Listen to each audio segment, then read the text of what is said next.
All right, we are in Exodus 23. I want you to notice what it says in verse 1.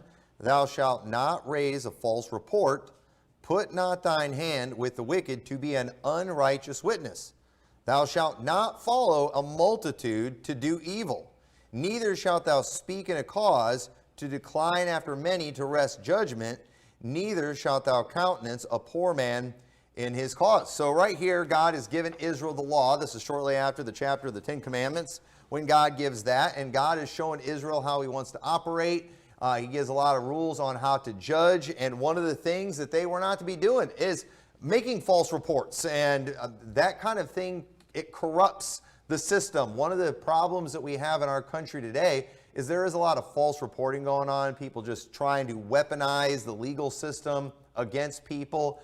That kind of thing should be dealt with in a very severe way, because there are real victims out there, but there's so many false accusers out there. A lot of times people don't believe the real victims. And so our country, we've really dropped the ball in not dealing with false accusers. And as a result of it now, hardly anybody believes anybody, because there's so many lies out there. And that's tragic when that happens, because when wicked and evil things are done, when crimes are committed, we have a responsibility as a society to deal with those things. And when we don't, we are just bringing God's wrath on us, and it brings a curse on us when we don't do these things. So just understand, we should deal severely with false reports.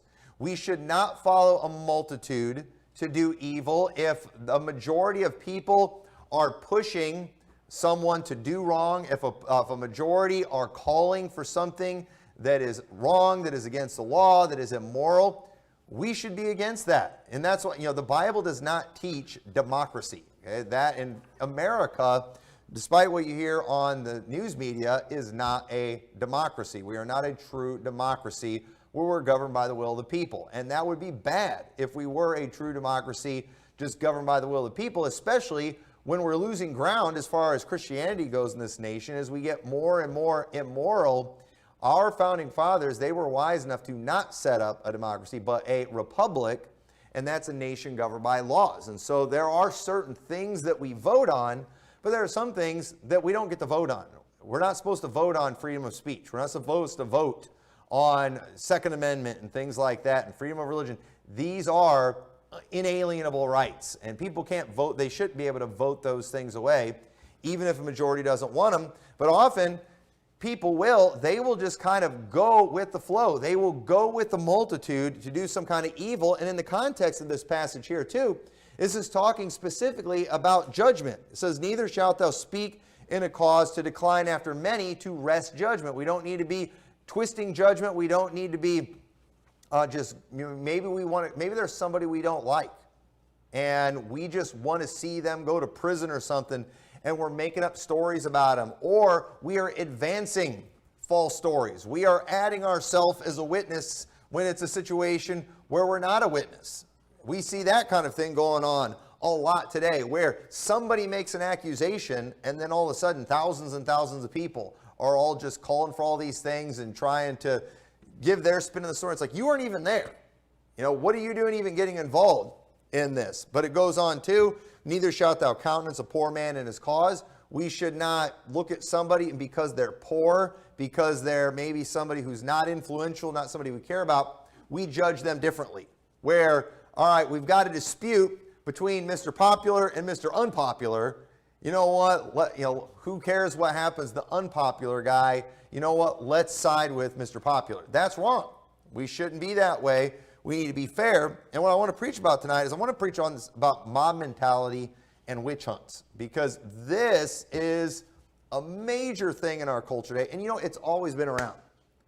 And that's why God had to warn about it here. This is basically what he's warning against here about this idea of a mob mentality. And mob mentality, also known as herd mentality, describes the tendency for individuals to adopt behaviors, trends, or beliefs based on the influence of a group, often prioritizing social acceptance over individual judgment.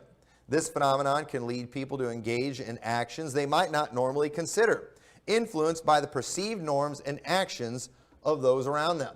And we see that when it comes to even a lot of things politically, a lot of people are out there today, and if you ask them their thoughts about a politician, they're not giving your thoughts, their thoughts. They are going to say probably whatever they think you want to hear. Or they're going to have a position that they feel reflects most of society. There's a lot, most of us in here, we're Baptists. We just take the opposite position. Okay, this isn't most of us in here, but there's a lot of people that are like that. They just want to fit in. And so it's like, so they will, if they feel like a majority of people are for baby butchering like abortion, then they'll be like, oh yeah, I'm pro-choice. It's like, really?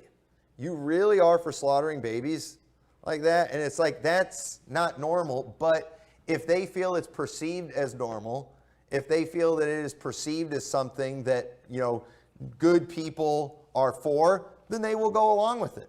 They're basically following the multitude to do evil. We are seeing this, and listen, don't trust these people, but a lot of these people in the news media right now that are talking against the transgender stuff, don't trust those people. They have checked the wind, and they have figured out that America never really was for all that nonsense. And you know what they're doing? They're jumping on the bandwagon. But you know what? You got the Piers Morgans and people like him out there who now is against the transgender stuff, who's against, he's against Israel now. But that guy was, 2 years ago, I saw him doing interviews just interrupting, condemning anyone who dared say anything negative about Israel. But that now that the world has seen what's going on and the masses are shifting their thoughts on that, now Piers Morgan, he's just going along with it. Don't trust people like him. Okay? And people are calling him a conservative now. He's not a conservative, he's a liberal. Okay? Alex Jones had it right. He's a red coat hatchet man for the New World Order. That's what I think about that guy. But at the same time, this guy, he was just following the multitude. And it's like, there's no way these people in the news media some of them who seem to have an ounce of intelligence, I'll say guys like him, they have a great deal of talent when it comes to their ability to interview and things like that. But at the same time, when I hear you saying you're for abortion, when I hear you saying you're for trans rights and all that kind of stuff, I don't think you really are for that. I think you're just following the multitude. I think you're going with the flow. And so we see that too, where if it is perceived that you're a bad person if you like an individual, then certain people will just hate on them to look accepted, even though it goes against their better judgment. Now, none of us want to admit we're ever part of a mob or we're ever part of herd mentality or something like that. But just understand, if you're allowing the masses to influence how you act, how you treat somebody, how you judge somebody, this applies to you, and that's a great sin. We're not supposed to do that. We are supposed to have righteous judgment as a Christian. And so I want us to go back one chapter. Now look back at Exodus 22. So we said a little bit about mob mentality. Okay, it doesn't matter what everybody's doing. We need to have right judgment. We need to be fair. We need to be honest. We need to be impartial in our judgment. That's a command of God. Even if everybody else is going along with something, we're not going to go along with it. Okay, now in Exodus 22 and verse 18, one of the things that God said in the law says, thou shalt not suffer a witch to live. Okay, now does anybody want to know how to interpret that? Thou shalt not suffer a witch to live. That seems pretty straightforward, doesn't it? I don't think you have to go back to the Hebrew to figure out what that means. It sounds like death penalty to me for things like witchcraft.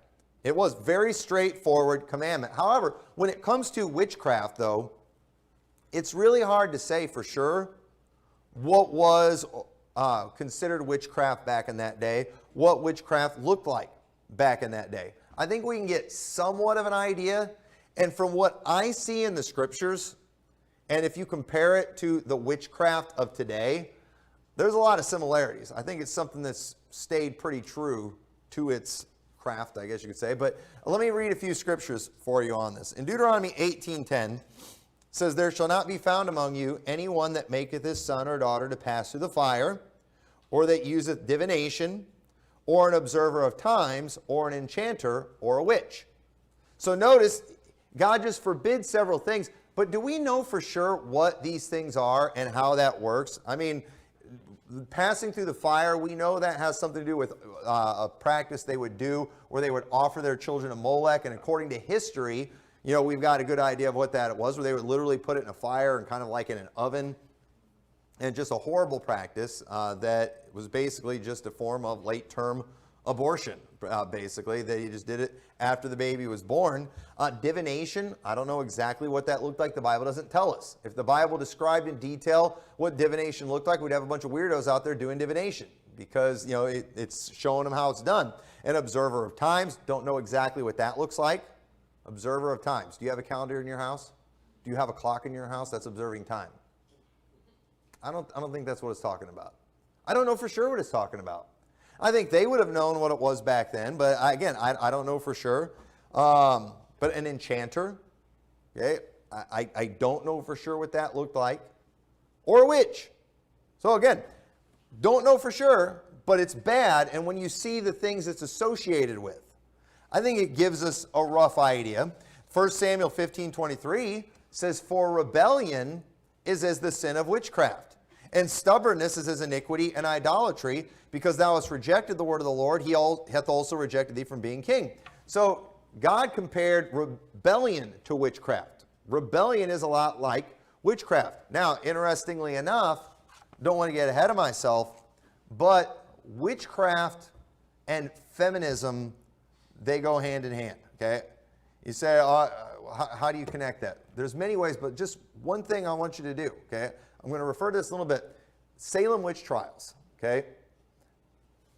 I've watched several documentaries on that. I find that a very interesting event that happened in our history. Those things always promote feminism. Most of the interviews on there are by women. All the women who know everything about it, they are always hardcore feminists. Those things always go together. And part of feminism is rebelling against authority, rebelling against husbands. That is, so again, I think we can get a pretty good idea of what witchcraft is today. But again, the Bible, though, doesn't go into great detail on what it looked like in that day. But 2 Chronicles 33:6 says, "And he called his children to pass through the fire in the valley of the son of Hinnom, and he observed times, and used enchantments, and used witchcraft, and dealt with the familiar spirit, and with wizards. He wrought much evil in the sight of the Lord to provoke him to anger." Okay? So, again, wizards. Does this prove Harry Potter is real? Does this prove the Wizard of Oz is real? Again, we don't know for sure what these things look like, but we know it's really bad. We do know rebellion, though, is like witchcraft. And so we get an idea, we're kind of getting a little bit of an idea. 2 Kings 9:22, "And it came to pass when Joram saw Jehu, that he said, Is it peace, Jehu? And he answered, What peace? As long as the whoredoms of thy mother Jezebel and her witchcrafts are so many." And so notice her whoredom being referred to there. And also, too, we know she was very involved with other gods and with Ashtoreth and things like that. And so she was definitely somebody associated with witchcrafts. Micah 5:12, "And I will cut off witchcrafts out of thine hand, and thou shalt have no more soothsayers." So again, when we see all these things mentioned with witchcraft, it gives us a little more of an idea of what it was like. Nahum 3:4, "Because of the multitude of the whoredoms of the well-favored harlot, the mistress of witchcrafts, that selleth nations through her whoredoms, and families through her witchcrafts." We see, too, it's associated with whoredoms. It's always a her. It's something that's with women. And so for sure, we can see witchcraft is connected to some really bad sins, rebellion, immorality, whoredoms, and really just all things magical or supernatural. But let me ask you this. At what point can we conclusively say that someone is a witch? Think about that. At what point can we do that? Because if you wanted, you could take your Bible and you could connect witchcraft to anything from a woman standing around a dark cauldron, stirring a pot, doing incantations, wearing a pointy black hat. You can call that witchcraft, right? Or a woman back talking to her husband. You really could. Because, rebellion is a sin of witchcraft. Woman's rebelling against her husband. There's a witch. Death penalty. Right? Women backtalk her husband. Now, there's some preachers that will make that connection, okay? There's some that would definitely do that, and I'm not trying to make light of rebellion or anything like that. But folks, this is why when God gave these laws, he also gave judges who would judge the situation. Before you declare someone worthy of death or even apply the death penalty for something, you need to clearly define what witchcraft is.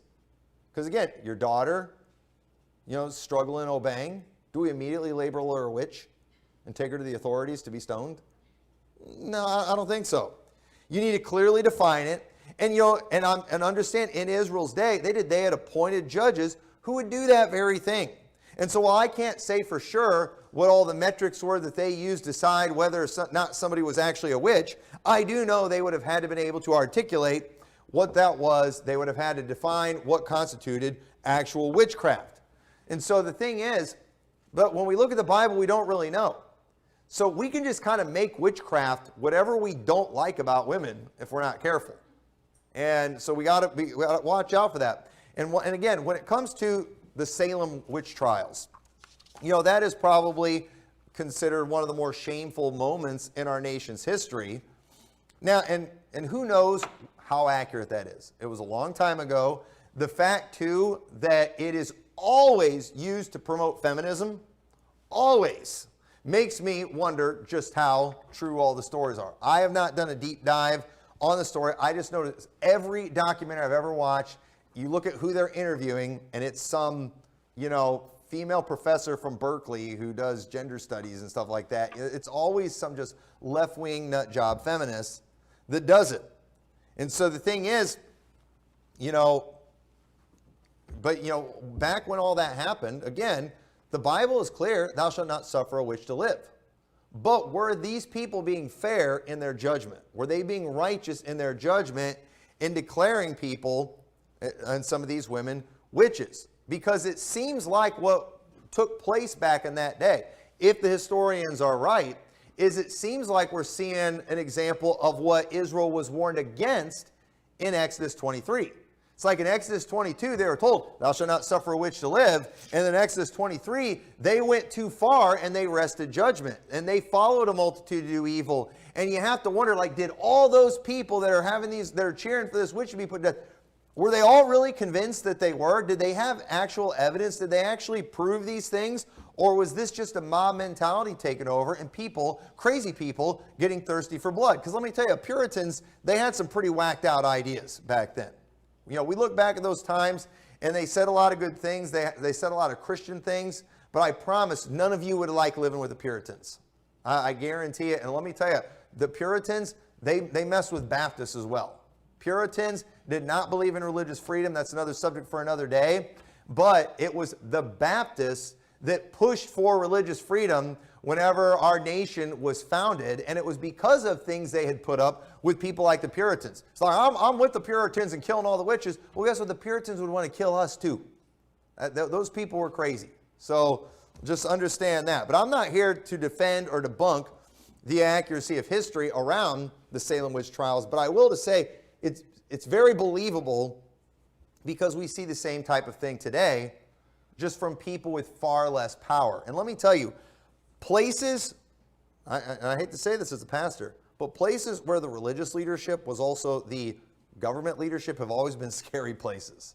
I believe very much in the separation of church and state. But throughout history, we have had, lynch mobs and things like that who've put people to death without fair trial. We're familiar with the angry villagers with their torches and pitchforks ready to rid the town of some evil. When I was growing up, I used to watch a lot of the old Universal monster movies. And I remember the scenes of all the people in their torches and pitchforks, usually led by the town, the village idiot or some crazy woman. There was always this one crazy woman that they usually had on there that would get her part because she had a really good blood-curdling scream. She was pretty funny, but she was usually the one getting everybody stirred up and riled up, ready to go attack Frankenstein's castle and just kill somebody. That's kind of how she was. And I know some women like that online.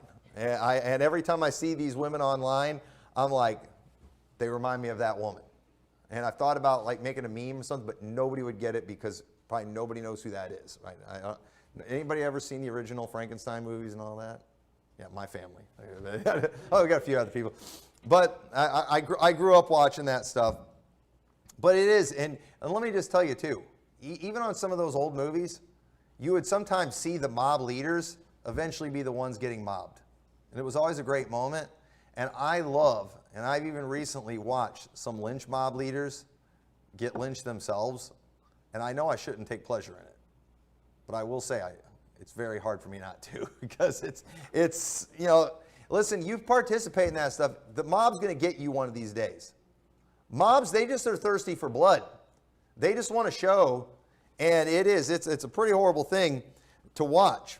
But throughout history, we've seen these things. And typically, when there are witch hunts and things like that, a lot of times what they are, and we're seeing this in our country right now, these things are nothing more than distractions by people trying to hang on to power.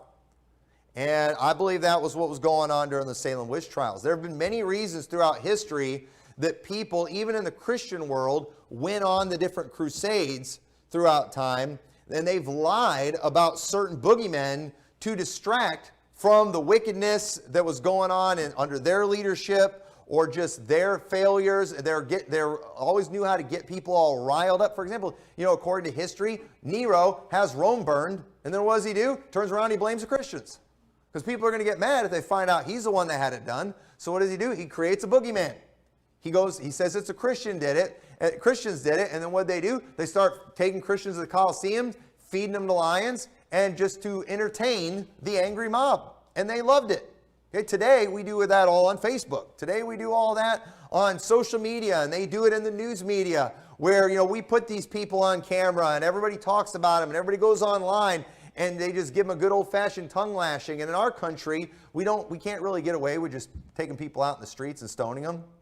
So we just destroy their reputations online and get entertainment from it. And it's a pretty nasty thing, but it just shows our nature. It just hasn't really changed. And so we've seen these things over and over again. And sometimes too, there were famines or hard times, and a lot of times the religious leaders, it's like they just needed someone to blame. It's like, during those early days in America, those were some tough times. Sometimes you have years of droughts, and so when those kind of things would happen and people didn't understand what was going on, the religious leaders, the political leaders, to keep the people under control, instead of them thinking, hey, is there something wrong with your leadership? Oh no, there must be sin in the camp.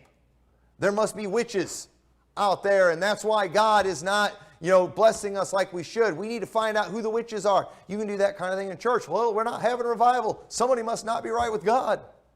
Who is it? We're going to find you and throw you out of church. And then, we're all like checking on each other, looking for a reason to, we're trying to expose each other and all that kind of stuff.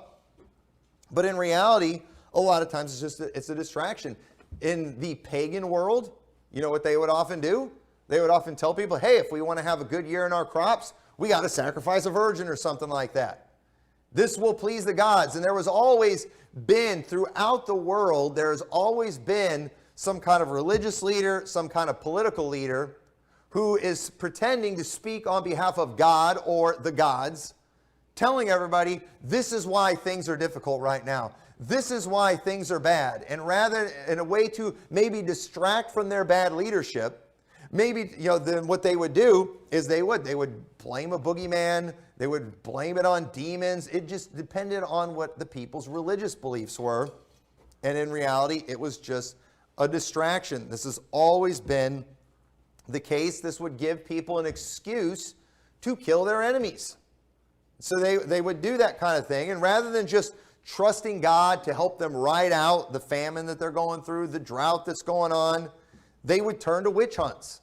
They would turn to human sacrifices. They would turn to wars, a lot of wars that take place in the world today. You know why they take place? Because of economic difficulties. And they find out, hey, our country, if we could take over this other country, we get their oil, it would help us out economically. So what are we going to do? We can't just tell our people we're going to go attack this nation for their oil. Hey, let's tell them they're trying to kill us. Let's tell everyone they're terrorists. Hey, is there such a thing as an Islamist terrorist?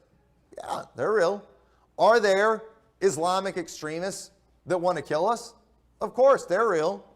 So that is a reality. But often when the government is scaring us with those people, it's because they're trying to push an agenda. Remember, some of you remember this. I always follow presidential elections. But remember when Bush was in office? During the presidential elections, with Bush versus John Kerry, and even when it was Obama versus McCain, it was all about terrorism, war on terrorism. It was just terrorism. And that was a majority of the talking points, is how are we going to save ourselves from all those Muslim terrorists? Well, interestingly enough, during the 8 years of Obama, somehow Obama magically got rid of the terrorists. Because after Obama left office and it was Trump versus Hillary, nobody was talking about Islamic terrorists anymore. Did Obama get rid of Islam?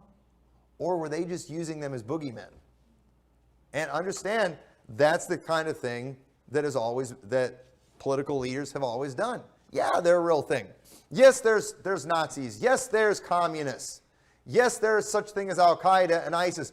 But are these people always as big of a problem as they make it seem like? Remember, too, some of you remember this, back after 9/11 when we all had to check our mail to make sure we weren't getting anthrax or something like that, and they were talking about people putting anthrax in Halloween candy. I remember it was around that time, and we had given the kids on the bus some candy, and there was this one in particular kid in our bus who was exceptionally funny sometimes, but somebody handed him a bag of candy, and this was like in November, but some of it was Halloween candy. And everybody had been talking about him putting anthrax in Halloween candy, and he just took the bag and he just dumped all the candy out. He's like, anthrax! And it was funny. That was the way we were living during that time. Nobody got killed by anthrax. But yet they needed us to think we were all going to die from anthrax. Why? So we could justify going to Iraq and spending trillions of dollars and killing thousands of people. And so again, governments have always done this. And you know what many of us did during that time? We followed a multitude to do evil. We didn't actually check to see if did Saddam Hussein really send those people to fly those planes in the World Trade Center? We didn't even check any of that stuff. Everybody just got super patriotic because when they took our freedom, they called it the Patriot Act. And so we just went along with it. And all the churches were singing patriotic songs and support the troops and, just government, come take our freedom, save us from those Muslims. And we got TSA, haven't saved a single life, and just making flying more difficult, way to employ perverts. I mean, it all just a way to get control. They've used these boogeymen. And those in power have always done it. And turn over to 1 Corinthians chapter 5. But these distractions or these witch hunts, they always manifest themselves in a way that will be effective to the religious, and they're dependent on the religious beliefs of those they're trying to control. So in church today, this is going to manifest itself in a very specific way. Because, listen, do we not as Christians believe in demons? Of course we do. We believe in devils. They're in the Bible. We believe in demonic attack or sin or leaven being in the church. So I could get up and so again, let's just say, theoretically, this would never happen. Let's say theoretically, our church is just not doing good thanks to my bad leadership. And it is just because I'm bad leadership. I lead like a tyrant. I treat people terrible. I don't do anything. And so as a result of that, things are going terrible in the church. So everybody's getting mad. Everybody's getting discontent with me. So then what I would do if I'm like the leaders in Salem and places like that, I could just get up. I could preach a sermon, 1 Corinthians 5:3, for verily is absent in body, but present in spirit, have judged already as though we're present, concerning him that hath so done this deed. In the name of our Lord Jesus Christ, when we are gathered together in my spirit by the power of the Lord Jesus, to deliver such a one unto Satan for the destruction of the flesh, that the spirit may be saved in the day of the Lord Jesus. Your glorying is not good. Know ye not that a little leaven leaveneth the whole lump. Paul right here is showing that, you know what, you've got somebody who's in sin in the church, and that's leaven in the church, and that leaven will leaven the whole lump. You got to get that guy out of the church. So, hey, is it possible for a church member to be in sin and to need to be thrown out? Sure, that's a real thing. The Bible talks about that. But does that now mean we need to throw Elijah out of the church? I mean, what if maybe Elijah, I feel like, hey, this guy, he's a threat to me. Maybe I just think he's the one pointing out all the obvious failures that I'm doing. And I was like, you know what? That's gossip. You know, he got a fact wrong. He's a railer. You know what? We got to throw him out of the church. Little leaven, leaveneth the whole lump. Hey, he's on the list of sins that would get you kicked out of the church. You know, little leaven, that's why we're struggling in the church. That's why we're not having a revival in the church. We got to get rid of Elijah. I get everybody all riled up and mad at him and on a witch hunt against him. So we got to throw all the leaven out of our church. We got to purge the leaven out of the church. Does the Bible tell us to purge leaven out of the church? Of course the Bible tells us to purge leaven out of the church. But have I actually proved that he's leaven? Have I actually done that? No. Me just getting up and preaching a sermon proving there can be sin in the church and we should remove it does not now make Elijah guilty of all those things. Galatians 5:7, ye did run well. Who did hinder you that ye should not obey the truth? This persuasion cometh not of him that calleth you. A little leaven leaveneth the whole lump. Hey, some of you, you're not doing as good. What's going on? Who did hinder you? Probably Elijah. Probably him. I mean, that's in the Bible right there, folks. I'm just reading what the Bible says. Okay, right there from the Bible, I just proved Elijah needs to be thrown out of the church.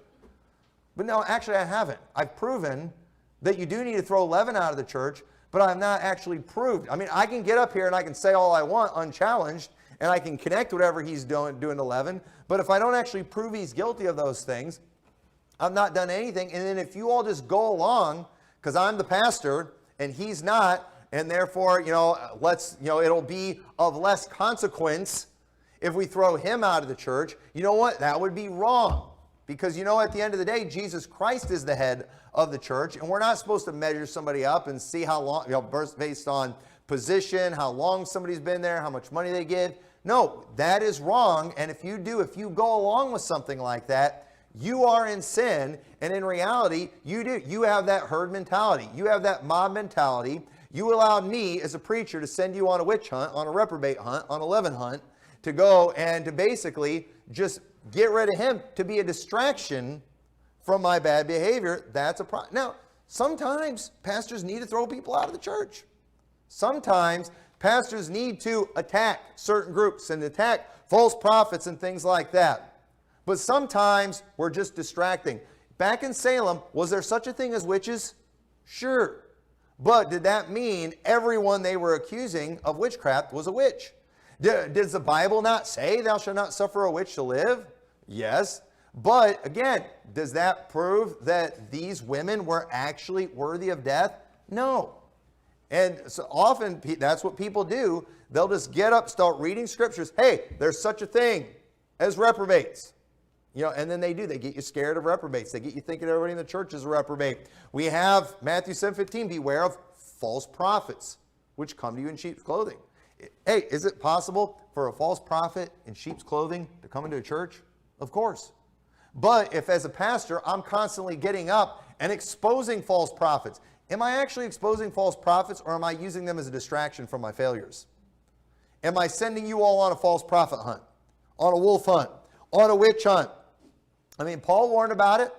Paul warned about it in Acts 20:29. For I know that after my departing shall grievous wolves enter in among you, not sparing the flock. Paul warned about wolves. Okay, I get it. They're real. But you did not prove this one was a wolf. I think you're distracting. And understand, that's what's going on in our government today. Yes, there are real bad people out there. There are big problems out there. But at the same time, they're throwing these accusations out there so much without ever proving them. I'm starting to think they're just trying to distract us. I'm sorry, I don't want to defend Obama for anything. And I know I sarcastically said he ended the threat of terrorism. And he didn't end the threat of terrorism. It's just the threat of terrorism wasn't working anymore. So they switched the boogeymen. By the time you get to Trump and Hillary, we've got new boogeymen. But understand that these things are real. There are Nazis.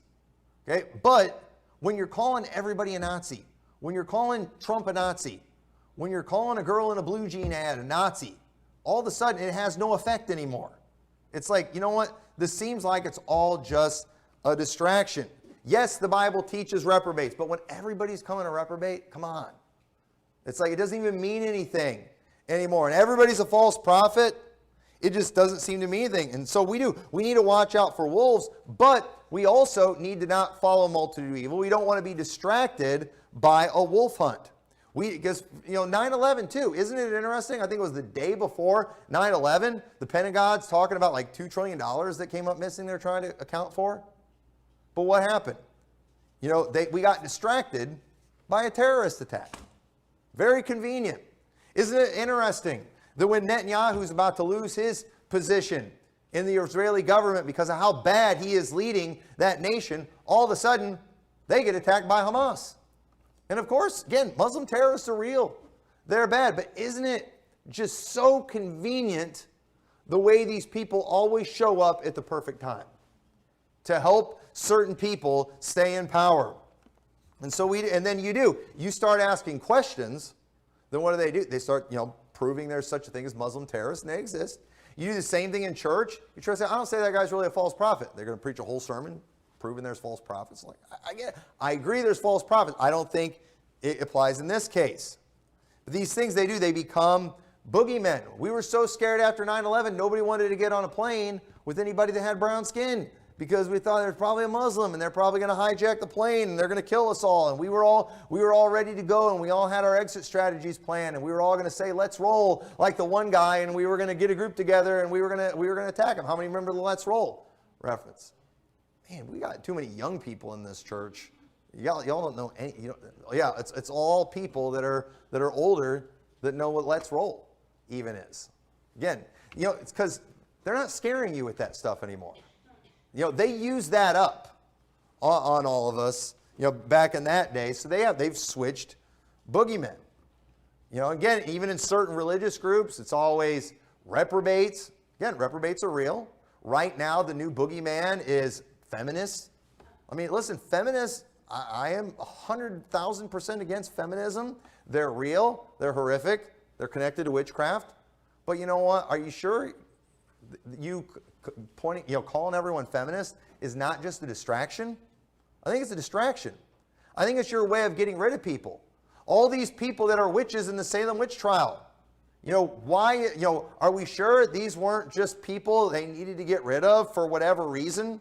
Are you sure some husbands weren't accusing their wives of being a witch because they wanted to get a new one and they wouldn't let them get divorced back then? You ever think about that? I mean, that would be pretty convenient if you weren't allowed to get divorced and you wanted to get rid of your wife. Just be like, yeah, she's a witch. And then they just take her out and they burn her. And it's just like, there you go. Now I'm free to marry. It's like, I wouldn't be surprised if that kind of thing happened. It's amazing too. I've heard, and this is a dumb thing to say. I've heard people make exceptions in divorce if the husband's a reprobate or the wife's a reprobate, and then all of a sudden everybody's husband and wife gets upgraded to reprobate. It's just like, and if we said it's okay if they're a witch, all of a sudden a bunch of women are going to become witches.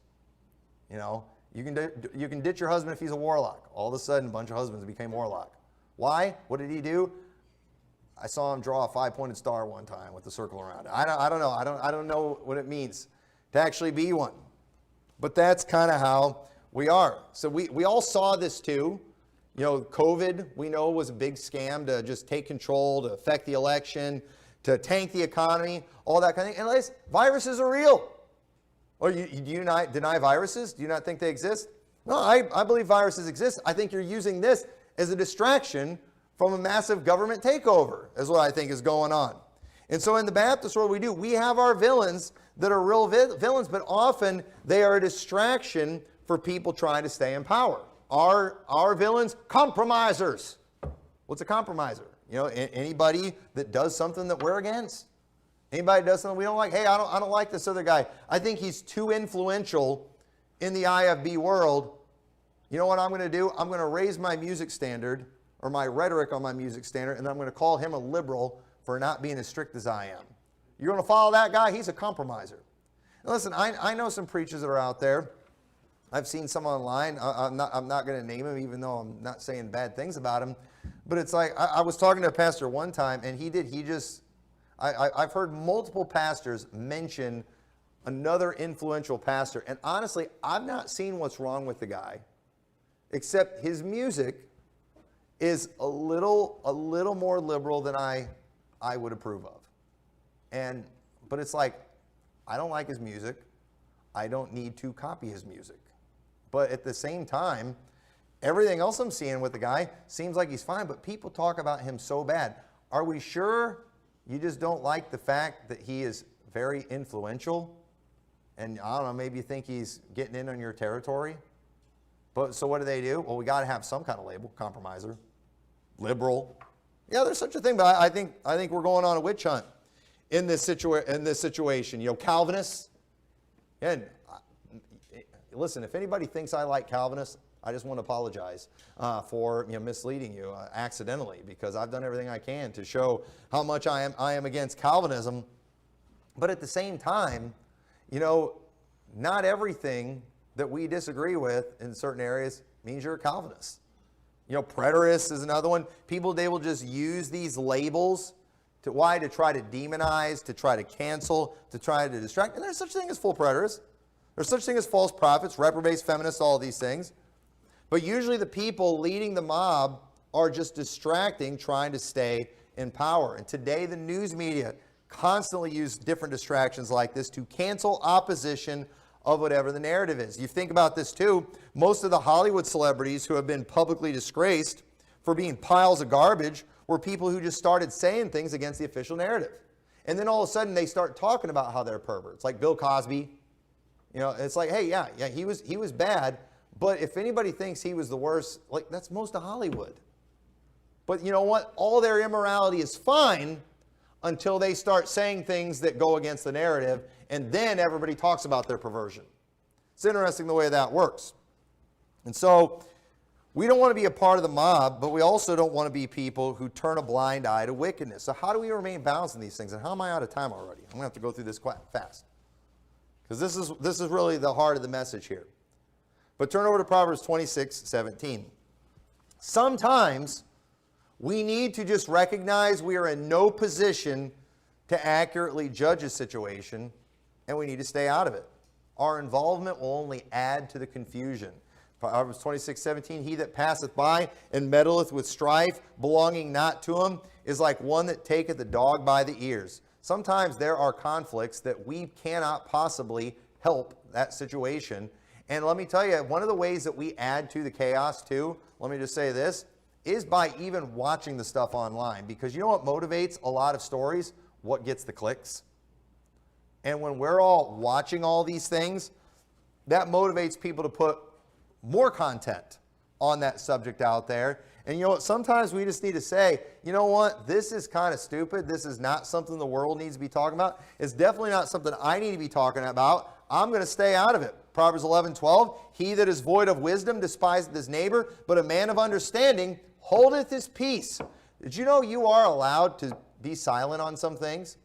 A lot of times I see this often with Baptists, where a Baptist preacher will get a burr under a saddle over something, and he's fired up. I mean, he's livid. He's righteously indignant over all this compromise, over all this liberalism, over all this apostatizing that's going on. And he's pointing it out. He's talking about it, but it's like, I'm not just seeing it. I think you're being dramatic. There's a lot of Baptists out there that are very sensational, always trying to stir up mobs, and they're typically people trying to get online followings and things like that. And then sometimes people are looking like they just stay out of it, because it's like, hey, I'm sorry, you're not making a good case. I don't know what you're talking about. I'm not really interested in what you're talking about. And then when they get ignored, I can't believe all these people, such cowards, won't open their mouth and speak out against these things. You know, sometimes we need to stay out of it because I don't know. There are situations that I've heard about that are very concerning. And there are people out there who've spoken out about some of these things. But at the end of the day, it's like, you know, I've told my wife with several situations, we're staying out of this.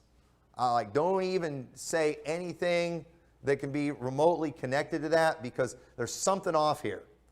And also, too, the individual that's blowing the whistle in this situation is not trustworthy.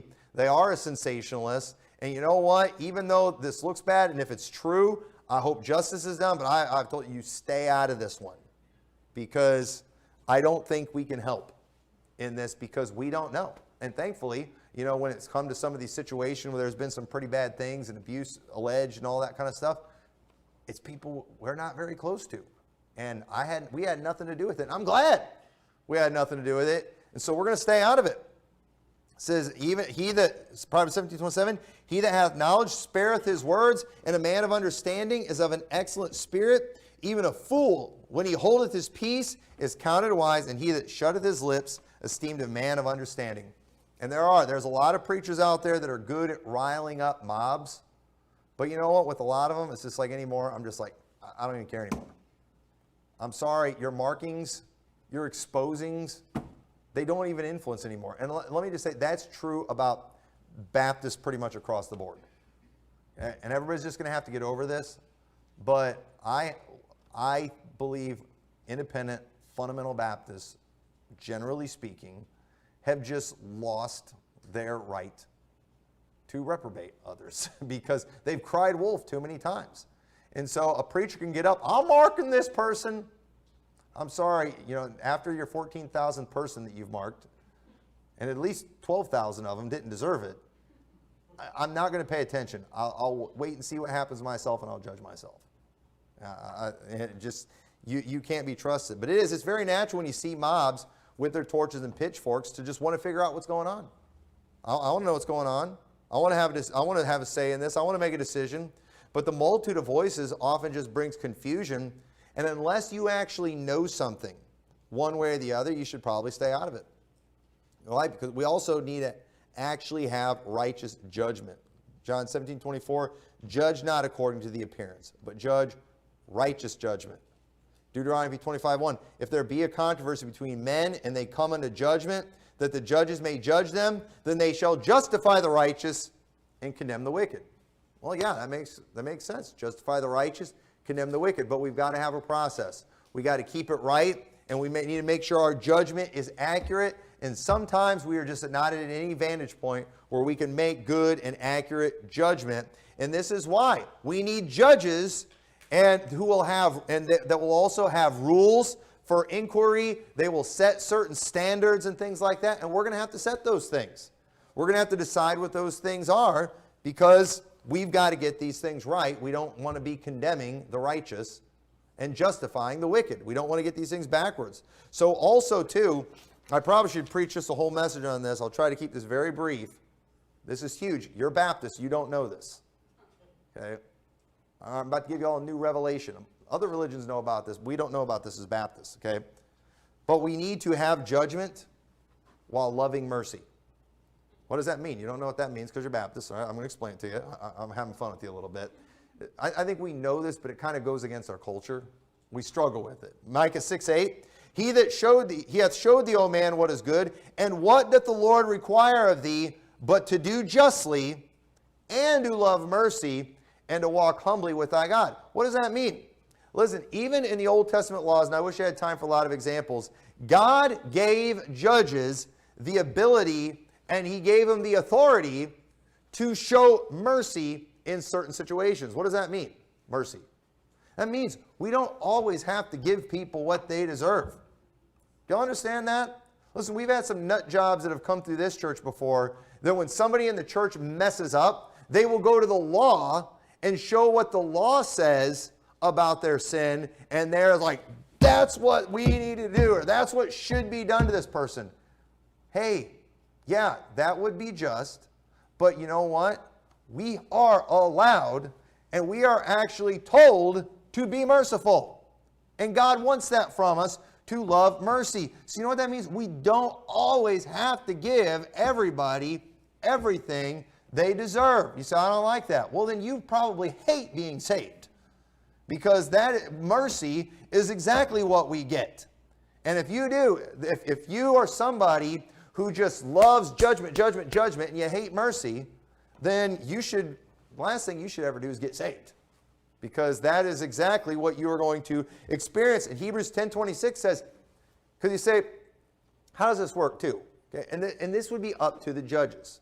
Okay, this would be up to the judges. But Hebrews 10:26 says, for if we sin willfully after that we have received the knowledge of truth, there remaineth no more sacrifice for sins, but a certain fearful looking for a judgment and fire and indignation, which shall devour the adversaries. He that despised Moses' law died without mercy under 2 or 3 witnesses. What does that mean? So there's a big difference between somebody who knows better and somebody who does not know better. If you have somebody, they commit some kind of sin, they do some kind of wrong, and they just didn't know. So for example, let's just say I'm speeding. I'm driving through, and this actually happened to me before, where I was driving through a town I wasn't familiar with, and I was driving too fast in an area where the speed limit dropped. And in that situation, I broke the law. I was caught, but the police officer showed mercy and didn't give me a ticket in that. I told him I wasn't from here. I said that dropped suddenly. I wasn't expecting that. And, I'm sorry. I'll get it next time. He didn't give me a ticket. Now, if the next day I was driving through and I did the exact same thing, and he knows that I know. You know what I'm doing now? I'm despising that law.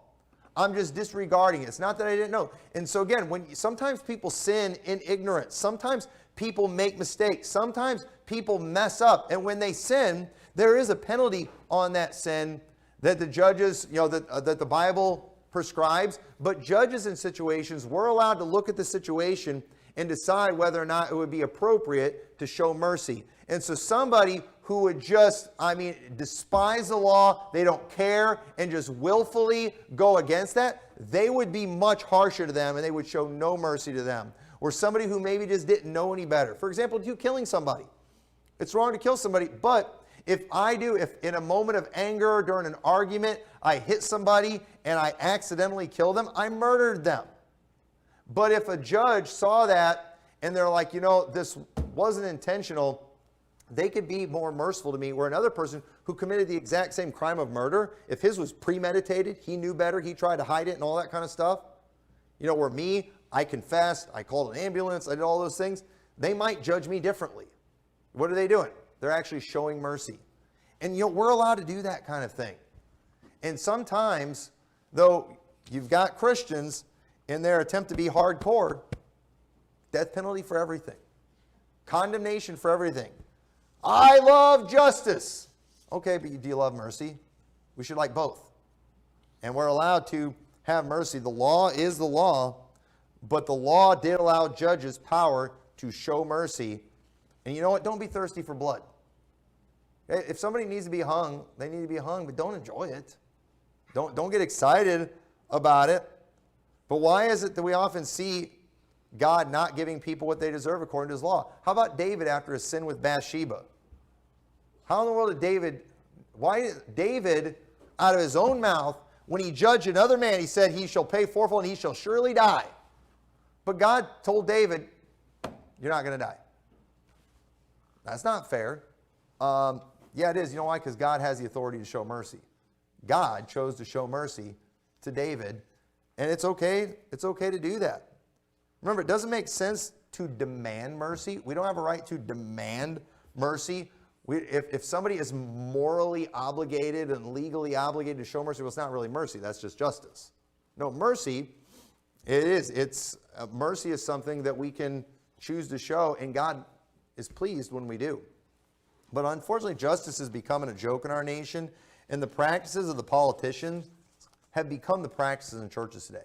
You know why we have witch hunts in churches today, or reprobate hunts or whatever? Because that's what our culture does all the time. We're just a product of our culture. We're not supposed to be that way as Christians. And so we need to be an example of people who love justice, but also love mercy, and we cannot follow the masses to do evil.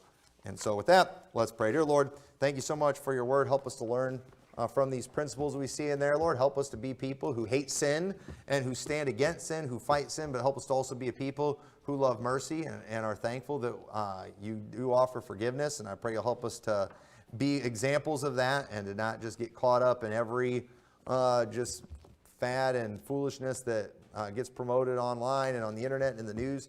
And you'll just help us to have righteous judgment. In your name we pray. Amen.